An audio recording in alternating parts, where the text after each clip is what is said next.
শান্তিনগর গ্রামে কাজল রেখা নামে একটি অসহায় মেয়ে ছিল। মেয়েটি তার বাবা মা সহ পুরো পরিবারকে হারিয়ে মামার বাড়িতে আশ্রিতা হিসাবে থাকতো। দুবেলা দুমুঠো খাওয়ার বিনিময়ে কাজল রেখার মামি তাকে সারা দিন গাধার মতো খাটাতো। এই নে কাজল, এই কাপড় চোপড় গুলো নদী থেকে কেচে নিয়ে আয়। আর শোন, এই ঘড়াটিও সঙ্গে নিয়ে যা। আসার সময় ঘড়া ভর্তি করে নদী থেকে জল নিয়ে আসবি। ঠিক আছে মামি। এরপর কাজল সেই ঘড়া ও কাপড় চোপড় নিয়ে নদীর ঘাটে চলে যায়। এ কি রে কাজল, আজও তোর মামি তোকে এতগুলো জামা কাপড় কাচতে নদীতে পাঠিয়েছে?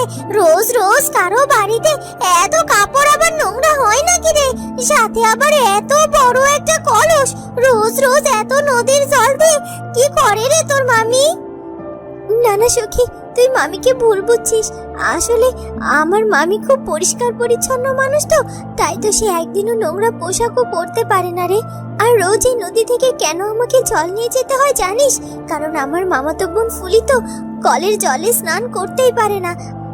ফুলি এতই যখন কলের পানিতে স্নান করতে পারে না, নিজে রোজ নদীতে এসে স্নান করে গেলেই তো পারে।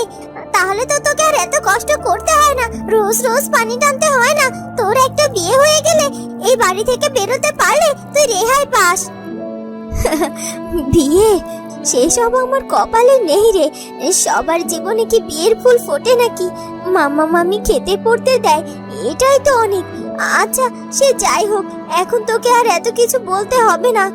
শর্ত, আমাকে আমার কাজ করতে দে। তাড়াতাড়ি বাড়িতে ফিরে যেতে হবে, না হলে আবার ফুলের স্নানের সময় পেরিয়ে যাবে। তোর কপালে বিয়ের ফুল অবশ্যই ফুটবে রে কাজল। এরপর কাজল রেখা তার কাপড় চোপড় কাচা সেরে ঘড়াই করে জল নিয়ে বাড়িতে ফিরে যায়। কিরে কাজল, এত বলার পরও সেই আজ তুই আমার স্নানের জল আনতে দেরি করে ফেললি? রাগ করিস না বোন, আর এমন দেরি হবে না রে। ঠিক আছে, তবে তুই এবার যা, আমার দুপুরের খাবারটা রেডি কর। আমি স্নান সেরে এসেই খেতে বসবো কিন্তু। ঠিক আছে বোন। এভাবে নানা কাজের মধ্য দিয়ে কাজল রেখার জীবন পার হতে থাকে। তবে সবকিছুর মাঝেও কাজল রেখার মধ্যে গল্প লেখার এক দারুণ গুণ ছিল। সে ছোট ছোট গল্প লিখতে খুব পছন্দ করত। কাজল রেখার পড়াশোনার উপর টান ছিল বলে তার মামা তাকে কিছু বই কিনে এনে দিয়েছিল।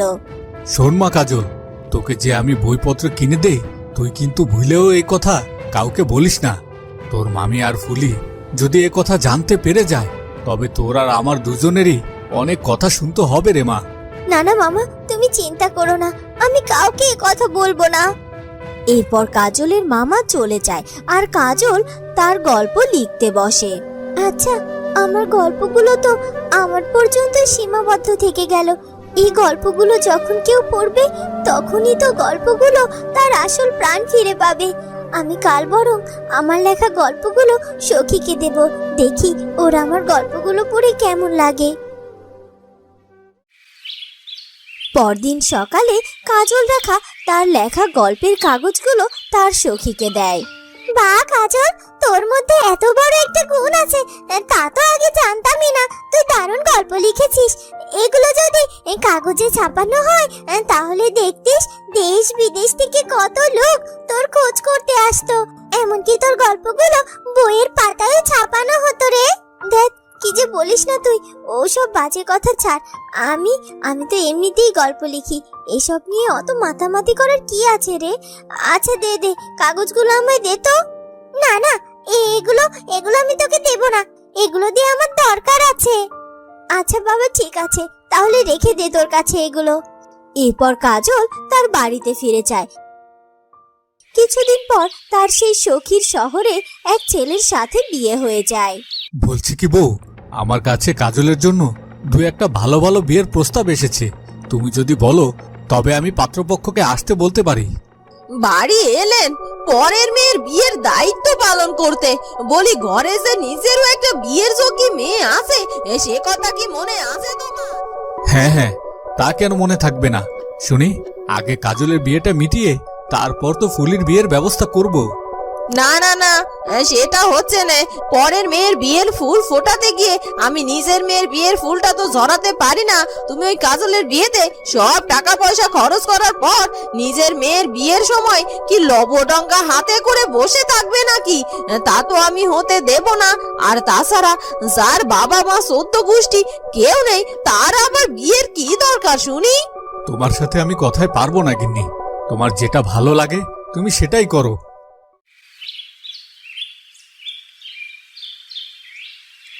এরপর ফুলিকে দেখতে অনেকবার পাত্রপক্ষ আসে, কিন্তু কোনো পাত্রপক্ষই ফুলিকে পছন্দ না করে উল্টে সবাই কাজলকেই পছন্দ করে। আপনাদের চোখে কি নেবা হয়েছে নাকি? সাদের মতো সুন্দরী মেয়ে ফুলিকে ছেড়ে কিনা আমাদের বাড়ির ঝিকে পছন্দ হলো আপনাদের? ও তো আমাদের বাড়ির ঝি, ওকে আমরা বিয়ে টিয়ে দেব না, বুঝেছেন? ঠিক আছে, তাহলে আমরা উঠছি। আমরা যে মেয়েকে পছন্দ করেছি সেই মেয়েকে যদি আপনারা বিয়ে না দেন তবে আমাদের কিছুই করার নেই। এ কথা বলে পাত্রপক্ষের লোকজন সবাই চলে যায়।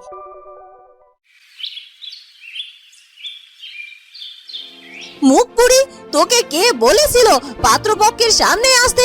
খুব বিয়ে করার শখ, তাই না? তোর জন্য, শুধুমাত্র তোর জন্য বারবার আমার মেয়ের বিয়েটা ভেঙে যাচ্ছে। তোকে দেব কিনা আমি বিয়ে? না না, শুনে রাখ তুই, আমি বেঁচে থাকতে তোর কিছুতেই বিয়ে হতে দেব না, কোনো দিনও না। মামি, মামি আমার লাগছে খুব।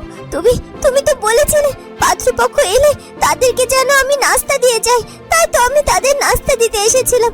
ঠিক আছে মামি, তুমি বললে পরের বার আমি আর কখনো কোনো দিনও পাত্রপক্ষের সামনে আসবো না।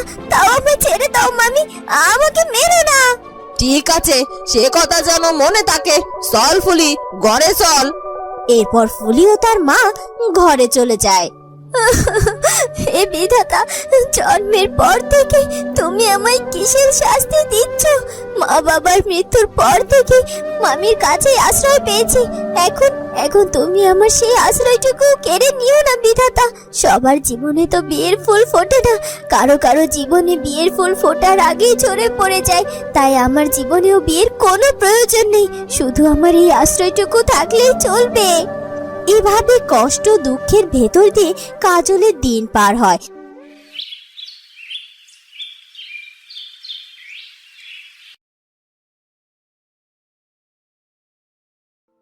একদিন সকালে তাদের বাড়িতে শহর থেকে আগত কিছু সাংবাদিক ও দৈনিক ভোরের খবরের কাগজের কর্ণধার মিস্টার অনিক সাহেব এসে হাজির হন, যারা সবাই কাজল রেখার খোঁজ করছিলেন।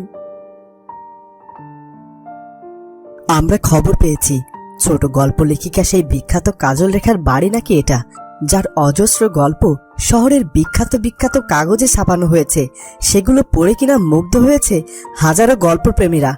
আমি দৈনিক ভোরের কাগজের প্রতিষ্ঠাতা নিজে এসেছি শুধুমাত্র তার সাথে একবার দেখা করতে চাই বলে। ওনারা এসব কি বলছে কি? আমি তো কিছুই বুঝতে পারছি না গো। ওই মুখপুরিটা তলে তলে আবার এসব করলো কবে? মানে আপনারা এখানে একটু দাঁড়ান, আমি আসছি। এ কথা বলে কাজলের মামি ঘরে চলে যায়। এ মুখপুরি, তুই আবার এসব গল্প টল্প লিখলি কবে? তাও আবার সেসব নাকি আবার কাগজেও ছাপাতে দিয়েছিলিস? আসলে মামি, আমি গল্প লিখেছি ঠিকই, তবে আমি তো সেসব কাগজে কখনো ছাপাতে দেইনি। না না, ওসব তুই ছাপাতে না দিলে কি আর এমনি এমনি ওগুলো গেল নাকি সেখানে? যাই হোক, তোর জন্য অনেক ক্ষতি হয়েছে আমার, এমনকি আমার মেয়ের বিয়ে পর্যন্ত ভেঙেছে শুধু তোরই জন্য।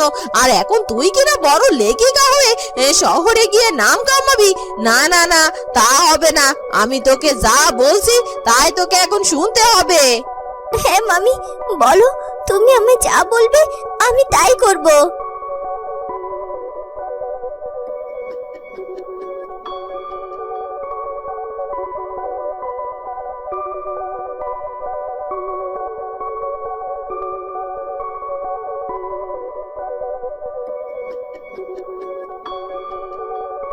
এরপর কাজলের মামি তার মেয়ে ফুলকিকে সবার সামনে কাজল রেখা নামে পরিচয় করিয়ে দেয়।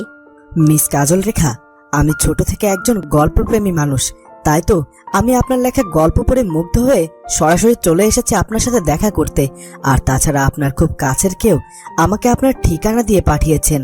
সর্বশেষ কথা বলতে চাই, আমি আপনাকে বিয়ে করতে চাই। বলুন, আপনি কি রাজি? হ্যাঁ, ও রাজি। আমরাও রাজি। আমাদের মেয়েকে আপনার মতো একজন ধনী ব্যক্তি নিজে এসে বিবাহের প্রস্তাব দেবে, এ তো খুব খুশির খবর। ঠিক আছে, তবে আগামী শুক্রবারই আমি আমাদের বিবাহের তারিখ ঠিক করলাম। আর শোনো কাজল রেখা, ওই দিন আমি সাথে করে তোমার জন্য একটা সারপ্রাইজ নিয়ে আসব। এরপর অনেক সহ সবাই চলে যায়। হায় বিধাতা, এ তোমার কেমন লীলা! এই হতভাগীর জীবনে একটি সুখের আশা দেখে আবার তা অন্যের দিকে ঘুরিয়ে নিলে। এখন থেকে আমার নামে পরিচিত হবে অন্য কারো মুখ। নিজের জন্য আসা বিয়ের প্রস্তাবে অন্য কারো বিয়ে হওয়াটা দেখতে হবে। বাহ, তবে তাই হোক। আসলে যার কপালে কোনো কিছুই সহ্য হয় না, তার আবার বিয়ের ফুল ফুটবে কি করে? এরপর বিয়ের দিন বুক ভরা কষ্ট নিয়ে কাজল রেখা তার মামাতো বোন ফুলকিকে বিয়ের কনে হিসাবে সাজিয়ে দেয়। কই কই আমার সখী কাজল রেখা কোথায়? দেখি দেখি তাকে কেমন লাগছে কনে সাজে। সখী তুই? এ কি কাজল, তুই এখনো তৈরি হসনি কেন? আর কনে সাজে কাকে সাজিয়েছিস তুই? এরপর কাজল তার সখীকে সব কথা খুলে বলে। কি, তোর জন্য আমি নিজে আমার দেবরের সাথে বিয়ের প্রস্তাব পাঠিয়েছি? আমি নিজে তোর লেখা গল্পগুলো আমার দেবরের কাগজে ছাপানোর ব্যবস্থা করেছি শুধু তোরই জন্য। আর তোর মামি কিনা তোর মামাতো বোন ফুলকিকে তোর জায়গায় বসিয়ে দিচ্ছে। না না, এই অন্যায়ের ফলে তাদেরকে চরম শাস্তি পেতে হবে। আর তোর জন্য আসা বিয়ের প্রস্তাবে তোরই বিয়ে হবে কাজল। এরপর কাজল রেখার সখী সবাইকে সব কথা খুলে বলে